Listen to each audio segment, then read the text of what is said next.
کہ یعنی ہمارے آقا صلی اللہ علیہ وسلم کی ذات پر حملہ گستاخیاں کرتے ہیں اور مسلمانوں کے پاس صرف ہیلے بہانوں کے آئیں بائیں شائیں کرنے کے کچھ بھی نہیں.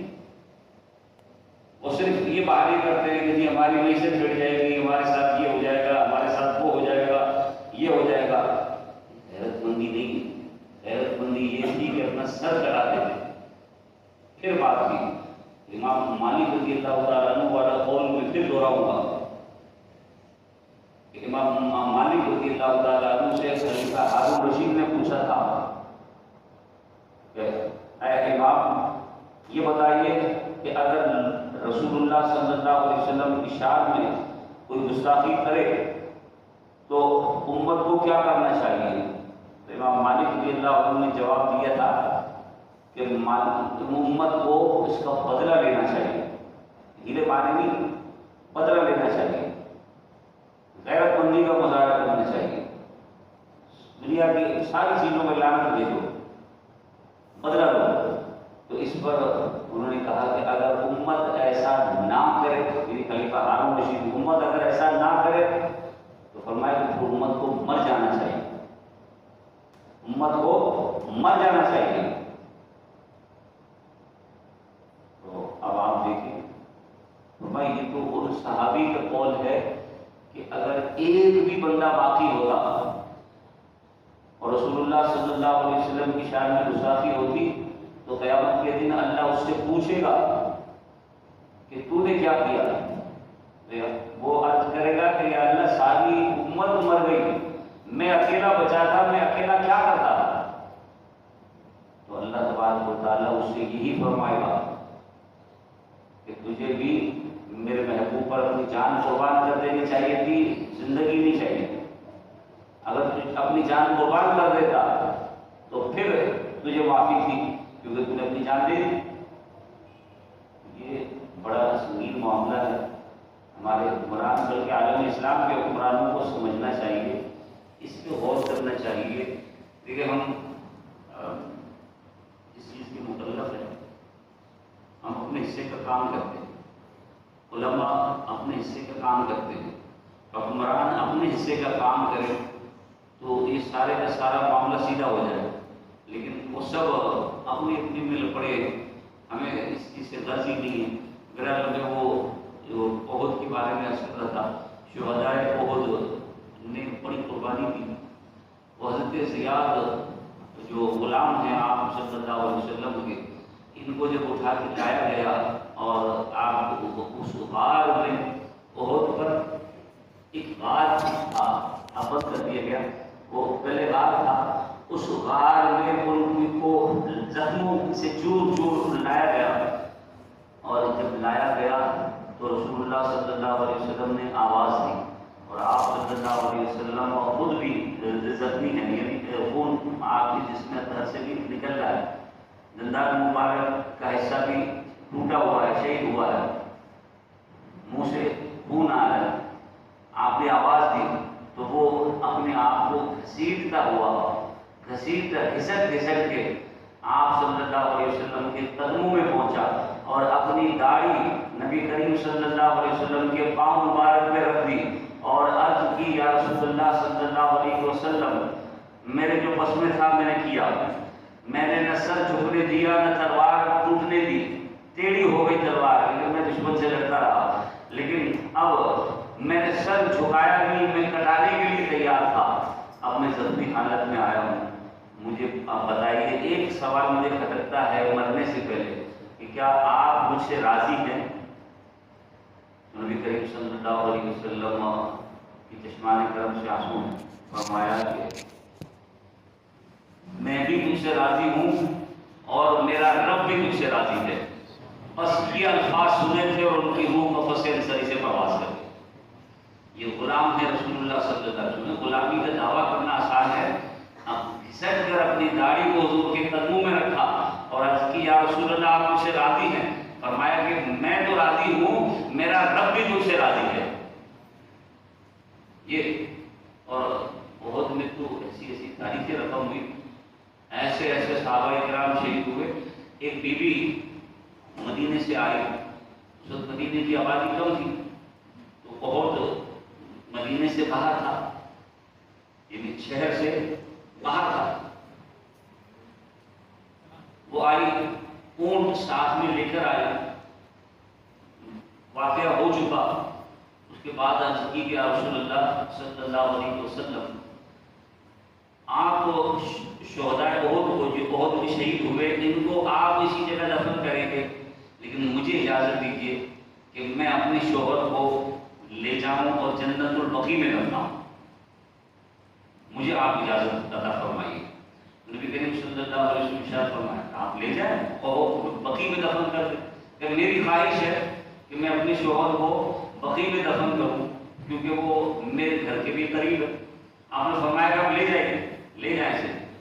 انہوں نے ان کی لاش اٹھائی، اونٹ پہ رکھی، اور اونٹ پہ رکھنے کے بعد اونٹ کو مدینے کی طرف کھینچا، ایک انچ اونٹ بھی ہلا مدینے کی طرف، آگے کھینچے اور پیچھے کھینچے، بڑا زور لگایا، اونٹ ہل کے نہیں دے رہا۔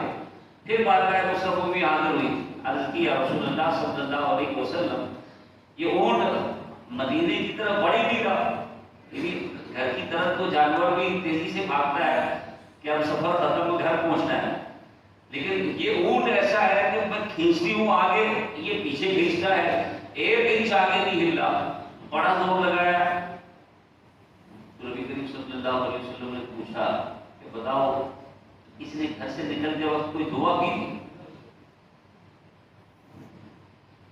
انہوں نے کہا ہاں، جب احد کے لیے یہ تیاری کر رہے تھے، یہ زرہ باندھ رہے تھے، جب یہ ہتھیار اٹھا رہے تھے، تو اس وقت یہ دعا کر کے گھر سے نکلے تھے، گھر کے دروازے پر کہ یا اللہ، آج مجھے موقع ملا ہے تیرے محبوب صلی اللہ علیہ وسلم کی قیادت میں جہاد کرنے کا، اے اللہ مجھے شہادت نصیب کرنا، مجھے مدینے نہ لوٹانا، رسول اللہ صلی اللہ علیہ وسلم کے قدموں میں شہادت نصیب کرنا۔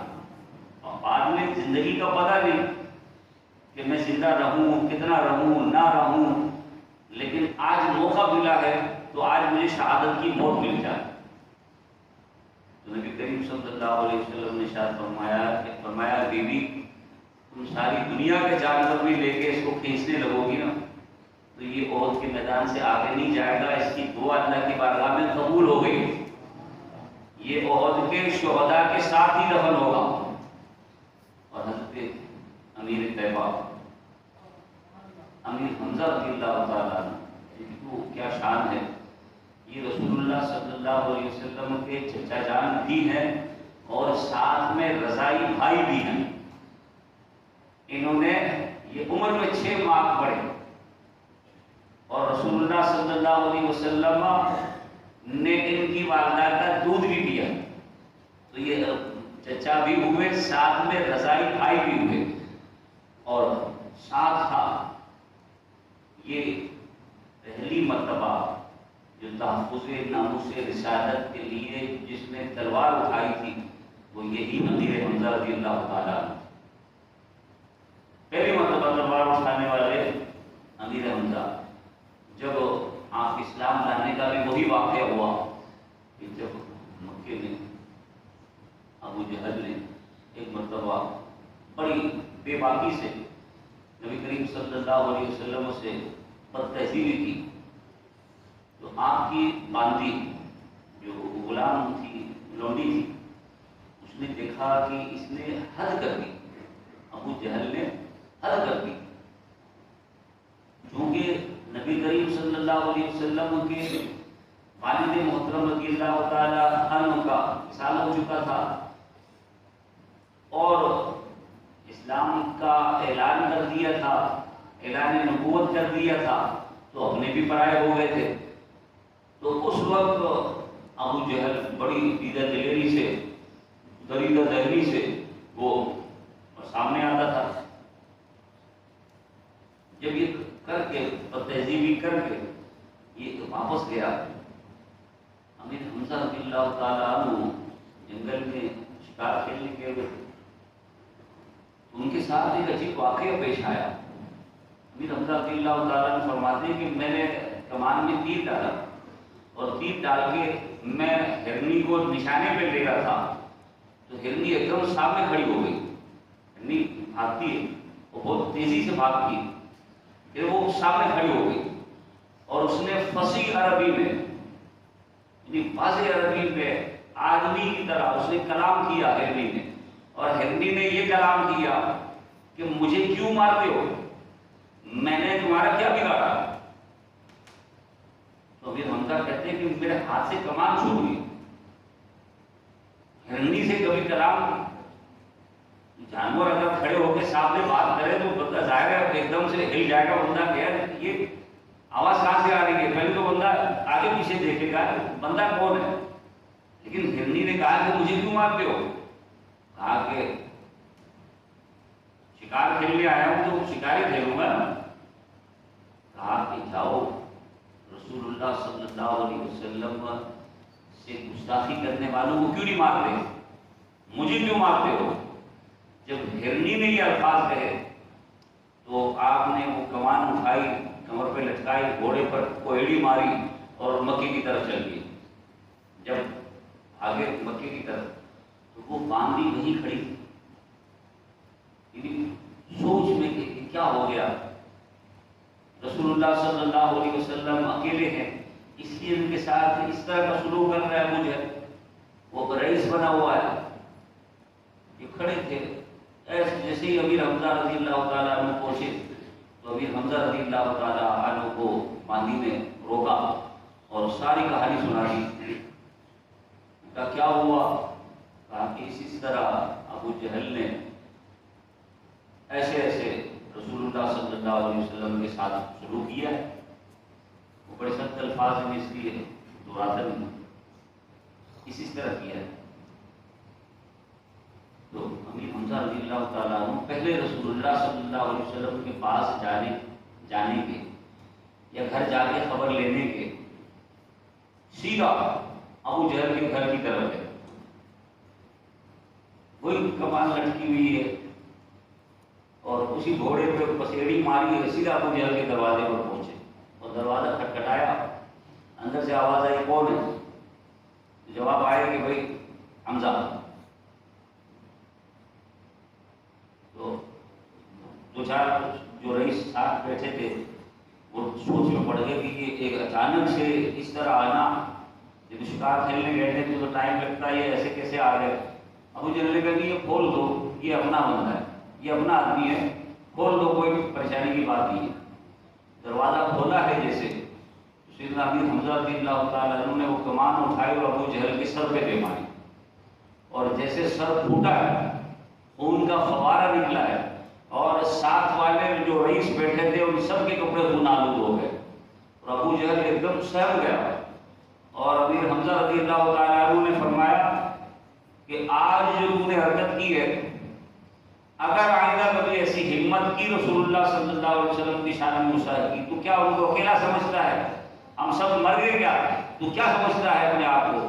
آئندہ اگر ایسی ہمت کی تو پھر یہی کمان، یہی تیر اور یہی تلواریں جنگل میں جو شکار کرتے ہیں تیرے ساتھ کروں گا. خبردار جو رسول اللہ صلی اللہ علیہ وسلم کی طرف آنکھ اٹھا کے بھی دیکھا ہے، اکیلا مت سمجھنا ان کو. ابھی تک امیر حمزہ رضی اللہ تعالیٰ عنہ ایمان نہیں لائے تھے، لیکن یہ رسول اللہ کی محبت تھی جو ایمان لانے پر قائل کر گئی. یہ محبت تھی کہ میرے بھتیجے کے ساتھ ایسا سلوک، بس سیدھا. اب چونکہ ابو جہل کا سر پھوڑ دیا، زخمی کر دیا، ابو جہل اور سارے رئیس سہم گئے کہ امیر حمزہ بڑے شیر بہادر تھے، دلیر تلومد آدمی تھے تو ان سے گھبراتے تھے. تو اب ہم سیدھا رسول اللہ صلی اللہ علیہ وسلم کی بارگاہ میں حاضر ہوئے. نبی کریم صلی اللہ تعالیٰ علیہ وسلم کی بارگاہ میں پہنچ کر عرض کی کہ یا رسول اللہ صلی اللہ علیہ وسلم، میں ابو جہل کو کا سر پھوڑ کے آیا ہوں. آپ کو یہ سن کے خوشی ہوگی کہ میں جو آپ کے ساتھ اس نے کیا وہ مجھے فلاں باندھی نے بتایا اور میں اس کا سر پھوڑ کر آپ کے پاس آ رہا ہوں. اب وہ ایسی گستاخی، ایسی جرات کرنے کی کبھی ہمت نہیں کرے گا، لہذا اب آپ خوش ہیں. نبی کریم صلی اللہ علیہ وسلم فرمایا کہ اچھا جان آپ مجھے خوش کرنا چاہتے ہیں کہ آپ کی خوشی کے لیے جو کیا میں نے، ابو جہل کا سر توڑا ہے اور سارے رئیسوں سے پنگا کیا ہے، آپ کی خوشی کے لیے جو کیا ہے، نبی رحمت صلی اللہ علیہ وسلم نے ارشاد فرمایا کہ مجھے اس سے زیادہ خوشی اس وقت ہوگی اگر آپ مجھ پہ ایمان لے آئیں، آپ ایمان لے آئیں گے مجھے اس سے زیادہ خوشی ہوگی۔ تو کہتے ہیں کہ اچھا پھر آپ کوئی معجزہ دکھائے نا مجھے۔ دوسری روایت ہے چاند توڑنے کا واقعہ ایک ابو جہل نے کروایا ہے اور ایک امیر حمزہ نے بھی کروایا، فرمایا کیا دیکھنا چاہتے ہیں آگے دکھا دیں۔ تو دوسری روایت ہے چاند توڑنے کا واقعہ، چاند توڑ کے دکھایا، وہ امیر حمزہ رضی اللہ تعالیٰ عنہ ایمان لے آئے۔ یہ تحفظ ناموس رسالت کا پہلا کارنامہ تھا جو سیدنا امیر حمزہ رضی اللہ تعالیٰ عنہ نے ادا کیا تھا، اور آج جو بھی کرتا ہے اس طرح تحفظ ناموس رسالت کے لیے کھڑا ہوتا ہے، ایک تو اس کی پشت پہ امیر حمزہ کا ہاتھ ہوتا ہے، اسد اللہ و اسد الرسول کا ہاتھ ہوتا ہے، اور دوسرا یہ کہ اس کو ان کی سنت ادا کرنے کا موقع بھی ملتا ہے کہ جو امیر حمزہ رضی اللہ تعالیٰ عنہ نے ادا فرمائی تھی۔ تو یہ جب ان کی یہ شہید ہوئے تھے احد میں، تو واقعہ بڑا طویل ہے، میں مختصر 2-3 جملوں میں کہوں تو جب شہید ہو گئے، ان کا مسئلہ کیا گیا، ان کا کلیجہ نکال کے چبایا گیا، اور پھر نبی کریم صلی اللہ علیہ وسلم کے سامنے لایا گیا، حضرت صفیہ رضی اللہ تعالیٰ عنہ جو آپ کی پھوپھی ہیں وہ آئی، تو آپ صلی اللہ علیہ وسلم نے ارشاد فرمایا کہ تم نہیں دیکھ سکتی، کہا کہ مجھے پتا ہے کہ سب سے زیادہ حمزہ سے آپ ہی محبت کرتے، جب آپ نے دیکھ لیا تو میں کیوں نہیں دیکھ سکتی، میں بھی دیکھوں گی۔ اور وہی کفن لائی تھی، مصعب بن عمیر اور سیدنا امیر حمزہ کو ایک ہی جگہ پہ ایک ہی کپڑے میں دفن کیا گیا، اور اتنی چادر نہیں تھی، اتنی سی چادر تھی کہ سر کو چھپاتے تھے تو پیر ننگے ہو جاتے تھے، اور پیروں کو چھپاتے تھے تو سر کھل جاتا تھا، تو لہذا سر پر آپ نے فرمایا کہ چادر ڈالو، اور پاؤں پر ازخر نامی ایک مدینے میں گھاس ہوتی تھی، فرمایا کہ وہ ڈال کے ان کو دفنا دو، اور وہ ڈال کے ان کو دفنایا گیا۔ اور جب جنازے کے تیار ہونے کا حکم دیا، فرمایا کہ جنازے تیار کرو، جنازے تیار ہو گئے، تو ہر ایک کا الگ الگ جنازہ پڑا گیا شہید کا، اور جب ایک کو صحابی کو لایا جاتا شہید کو، تو آپ صلی اللہ علیہ وسلم فرماتے کہ امیر حمزہ کو بھی ان کے ساتھ رکھ دو، پھر ان پر جنازہ پڑھتے، پھر دوسرا جنازہ لاتے، فرمایا امیر حمزہ کو ہی رہنے دو، امیر حمزہ پر 70 مرتبہ نماز جنازہ پڑھی آپ صلی اللہ علیہ وسلم۔